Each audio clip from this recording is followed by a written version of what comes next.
Assalamualaikum warahmatullahi wabarakatuh. Di sini saya Dewi Savitri dengan NIM 2021-12045 akan menjelaskan tentang prospek ke depan dari suatu kinerja perusahaan guna untuk memenuhi ujian tengah semester pada mata kuliah Komunikasi Bisnis yang diampu oleh Ibu Retno Tri Handayani. Di sini perusahaan yang saya pilih adalah Bank BCA dengan kode BBCA yang ada di Bursa Efek Indonesia. Perusahaan ini adalah bank terbesar di Indonesia yang memiliki reputasi bank paling dipercaya oleh masyarakat. Bank ini telah berdiri sejak 1957-an dan memiliki reputasi yang sangat baik di Indonesia. Kenapa saya memilih bank ini dalam objek dari pembahasan kali ini, yaitu saya melihat yang pertama dari aspek keuangan.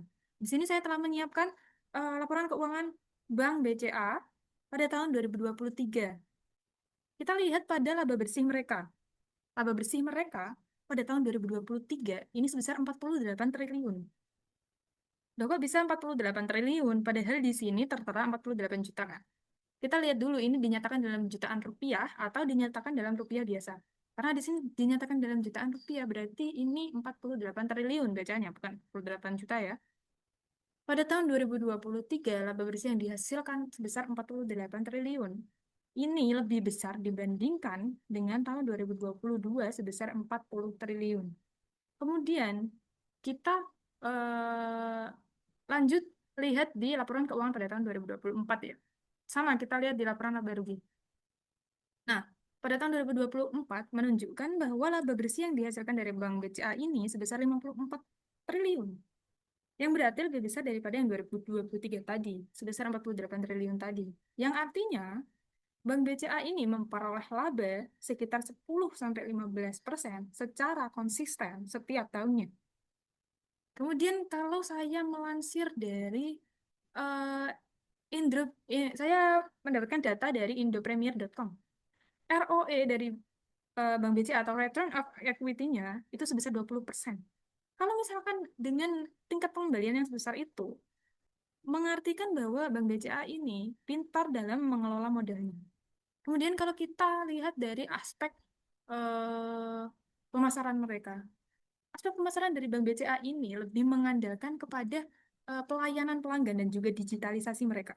Dengan reputasi sebagai bank yang paling dipercaya di Indonesia, Bank BCA ini bisa mempertahankan basis nasabah yang loyal dan juga bisa menarik nasabah baru dengan inovasi digitalisasi mereka dengan bekerja sama dengan merchant online maupun offline. Kemudian kita tarik lagi, kita lihat dari aspek SDM mereka. BCA ini dikenal sebagai perusahaan yang memberikan kesejahteraan dan juga jenjang karir yang baik untuk karyawannya. Apalagi BCA ini menerapkan pengembangan SDM berkelanjutan, yang berarti akan turut mendorong produktivitas. Kemudian, kalau kita lihat dari analisis SWOT-nya atau Strength, Weakness, Opportunities, dan juga Threats-nya, di sini adalah strength atau kekuatan dari Bank BCA ini, yaitu reputasinya kuat. Bank BCA ini memiliki reputasi yang kuat di Indonesia. Kenapa? Kalau misalkan kita tanya ke masyarakat, bank yang paling pelayanannya paling ramah itu yang mana? Pasti mereka akan menjawab Bank BCA. Terus kemudian kalau misalkan kita search di media sosial, banyak sekali video viral tentang Satpam BCA yang melayani pelanggan dengan sangat ramah jika dibandingkan dengan bank lain ya. Maka itu sudah menunjukkan bahwa mereka memiliki reputasi yang baik di mata masyarakat. Kemudian sistem digital mereka itu sangat unggul. Kenapa? Karena mereka memang berfokus pada sistem digital ya, seperti mereka meluncurkan seperti My BCA, Klik BCA, ada juga BCA Mobile, seperti itu. Kemudian nasabah mereka itu sangat loyal. Kemudian dari sektor pemodalan itu mereka sangat kuat. Kalau kita coba telaah di laporan keuangan mereka. Nah, nih. Laporan keuangan pada tahun 2024 nih, kita lihat di bagian laporan posisi keuangan konsolidasian ya.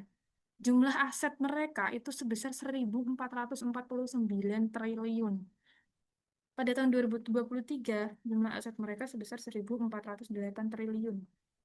Hal ini tentu sangat besar ya, yang menandakan bahwa mereka ini mendapatkan kepercayaan yang sangat besar dari masyarakat dengan adanya penambahan modal sebesar sekian dan juga dengan ROE atau tingkat pengembalian sebesar 20% itu artinya mereka memiliki permodalan yang kuat dan juga pintar dalam mengelola modalnya.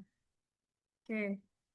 Kemudian kita analis weakness atau kelemahan dari Bank BCA ini, yaitu Bank BCA ini ketergantungan pada sektor retail dan juga konsumtif. Kenapa? Karena kalau kondisi ekonomi ini sedang lesu, otomatis daya beli masyarakat ini menurun. Maka permintaan kredit konsumtif bisa juga turun dan juga resiko gagal bayar akan meningkat. Opportunities atau peluang. Peluang dari Bank BCA ini adalah dengan adanya pertumbuhan ekonomi digital. Adanya juga ekspansi layanan keuangan digital dan juga UMKM. Yang artinya apa?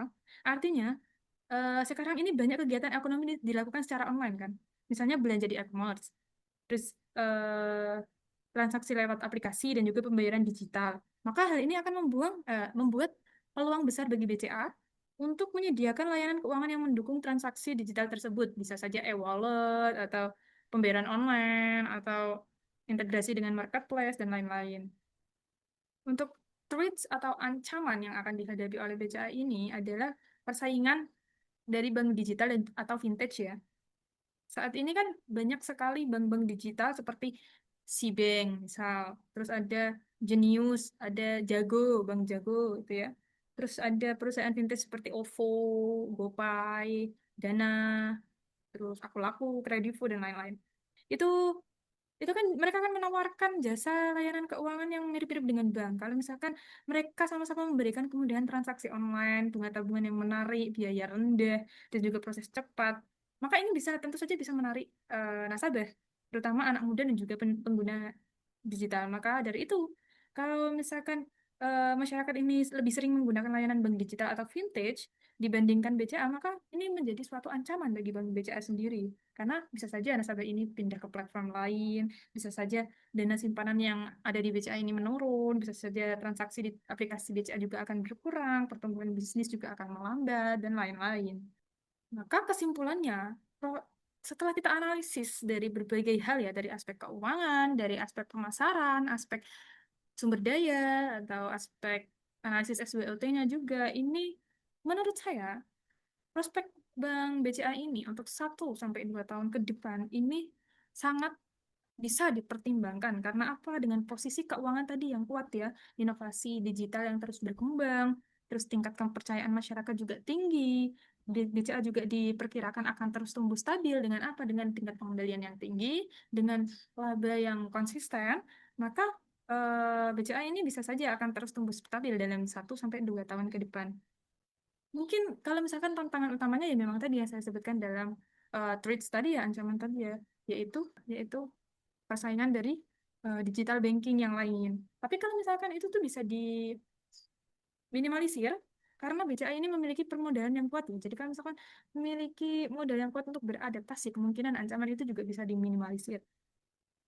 Untuk rekomendasi strategis sendiri, yang pertama, Bank BCA bisa memperluas layanan digital dengan memperkuat ekosistem My BCA, misalkan, agar terintegrasi dengan berbagai platform e-commerce dan juga vintage.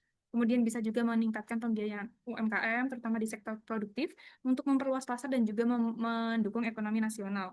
Kemudian bisa saja mengembangkan produk investasi dan juga asuransi digital untuk menambah diversifikasi pendapatan. Bisa juga memperkuat keamanan cyber untuk menjaga kepercayaan nasabah, apalagi di era digital ya.